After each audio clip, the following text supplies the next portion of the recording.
my next point, if you are a groomer watching this, you may cringe a little bit, but just bear with me. Hey guys! Welcome back to my channel. If you don't already know me, my name is Savana, and today we are going to be talking about how you can choose the right pet groomer in an unregulated industry. You did hear me correctly.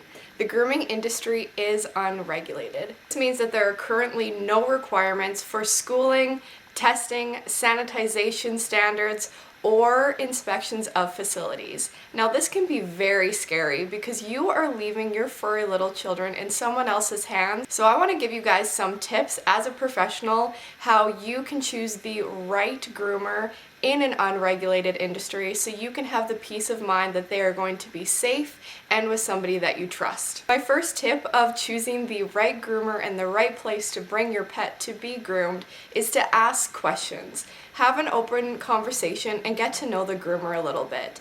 Did they go to school? Did they train under another groomer? Where did they train? Why did they become a groomer? And how long have they been grooming for? Now, lots of these things don't really matter. Whether they went to a school or they groomed underneath somebody doesn't really matter, but you kind of want to get to know the person that you are leaving your pet with. Also, in my opinion, the years of experience don't really matter, but you do want to see that that person has a passion for pets so you can feel like your pet is going to be safe with them and treated correctly. To be in the grooming industry, you have to be a very patient individual and you have to love animals. So by asking questions, you just want to make sure that you get the right vibe from the groomer and they're in this industry for the right reasons. My next tip is to ask them how their grooming process works. You want to know exactly what's going to be happening with your pet. Do you drop them off and your pet gets groomed right away and you get a phone call? You drop them off and then they have to stay in a crate until it's their turn. They might be spending a few hours in a crate, which might cause stress or anxiety in your pet before they're even on the grooming table. Or sometimes at some grooming salons, pets are done in stages. So they will be bathed, then put in a crate while another pet is bathed, and then they're switched out depending on where they are in the grooming process. Now the point of asking what their process is to make sure that you are comfortable with what's going to be happening and you are informed. You know how long your pet is going to be there, and just make sure you are comfortable with how it works. With mobile grooming, the groomer shows up to your house and the pet is usually in and out very quickly, which is why it's convenient for both the owner and the pet. There's a lot less stress. So you want to ask what their process is so you know what to expect and make sure that you're comfortable with it. My next point, if you are a groomer watching this, you may cringe a little bit, but just bear with me because it'll make sense near the end. My next tip is to ask to see if you can see where your pet is going to be groomed. Whether in a salon or in a mobile, sometimes you aren't able to see what kind of environment your pet is going to be in. Now, when I said that groomers might cringe because of this tip, it is because we usually don't want pet parents coming into our working space. This isn't because we are trying to hide something from them, but usually because of one of the following two reasons. First of all, an outsider coming into the working area, especially if you're going into a grooming salon where many pets are being groomed at the same time, can be very distracting to both the pets and the groomers, and this can be very unsafe. If someone walks back there and there's a dog being groomed and they start moving because they see either their owner or an outside person, the groomer could accidentally hurt them or hurt themselves. So sometimes we don't want the distraction of the pet parent coming in while grooming is going on, but also on the flip side, sometimes our insurance doesn't cover outside people coming in, so if you were to get hurt while doing a tour, we wouldn't be covered for that, which is scary. So if you do ask your groomer and they refuse to bring you back into their working areas, this isn't necessarily a red flag. Why I bring this up is because you want to see how your groomer reacts when you ask this. If they do say no, they should be able to explain to you why.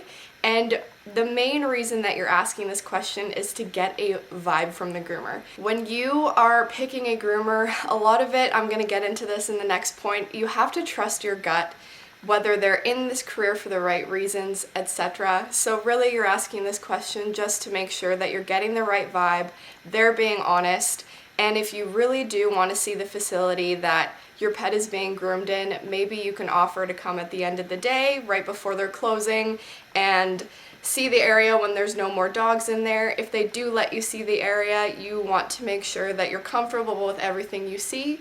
Ask questions, because if it's a good groomer, they should be able to explain everything, every tool, why things look the way they look, and you also want to make sure that the place looks clean as well.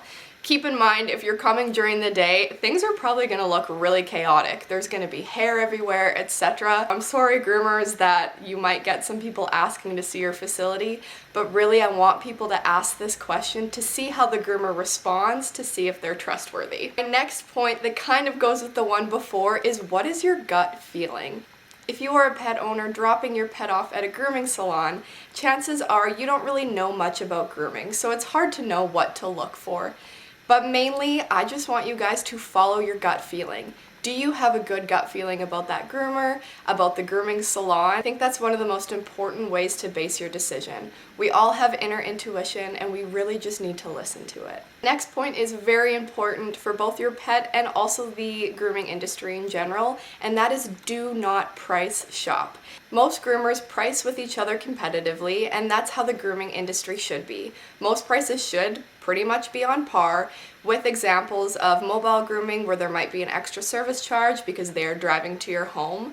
A higher price point when you are looking around doesn't equal better service or that your pet is going to be more safe. And a lower price point doesn't necessarily mean it's going to be a deal. In most cases, unfortunately, you get what you pay for with grooming. Also, if you can't afford high grooming prices, or you don't want to pay for your pet to be groomed every 6 weeks with certain breeds, then I suggest you look into a breed that is a lot lower maintenance, a short-haired breed that doesn't need regular grooming. Something I think that pet owners should look into as well is what are the bylaws where you live of where a business can be located. Now, why I bring this up is where I live, it is actually illegal to have a grooming salon outside of your home. If you do live where I live and you're bringing your pet to somebody's home to be groomed, obviously are not following rules and regulations of the industry or the bylaws, so it's kind of scary if you're bringing your pet to somebody's home to be groomed, but they are not actually a licensed business or insured. I do know some places do allow pet grooming shops in your home, so I really just encourage you guys to look into the bylaws, as it's different everywhere. Another point that I have here that groomers may cringe in the beginning, but it does make sense. Ask the question, have you ever hurt or injured a pet, even accidentally? Chances are the answer is going to be yes, and this shouldn't be scary to pet owners. Honestly, we work with sharp objects on moving targets, and accidents do happen. So if they answer yes, that's actually a good thing. They're being honest. For anybody that's worked in the industry for a long time, they've had some sort of injury. Really, you're just asking this question to see if they're honest and to get another read on them and if they are trustworthy. Final point is to ask friends and family who they bring their pet to. If they've been bringing their pet to a salon for a long time or a specific groomer for a long time, then that's a pretty good indication that the groomer does a good job, their pet comes back safe and happy, and all is well. So I think it's a good idea to ask friends and family who they recommend you try for a pet groomer. In closing, I just want to say that any good pet groomer is in the industry because they love animals, they want to help animals, and they just want to work with animals. But that being said, there are bad eggs in every industry, so this is why it's important to choose the right groomer. I really want everybody out there to just trust their gut. And if you do bring your pet to a salon and you have a bad experience, know that it's not your fault, and you will find the right groomer for you and your pet. It might just take a little bit of time. Also, with these tips, when you're trying to talk to your groomer, especially if you are wanting a tour of the facility or you're asking lots of questions, do understand that groomers are very busy. Sometimes they may not have time in the middle of a workday to have a very long phone conversation. But any good groomer that cares and wants to answer your questions would be happy to set up an appointment or a little extra time at the end of the day, or even if you ask at the end of your dog or cat's next groom, can I ask you a few questions? Can I see your work area, etc., they should be happy to help. And if not, they should be able to explain to you why they cannot help you. It's important that you pick somebody that you trust and you're okay with leaving your furry little baby with them. I hope today these tips have helped you pick the right groomer for both you and your pet in an unregulated industry, as that can be pretty scary. If you like this video, I encourage you to give it a thumbs up down below and subscribe, as I upload videos every Tuesday about dogs and the grooming industry. Thanks guys, have a great day.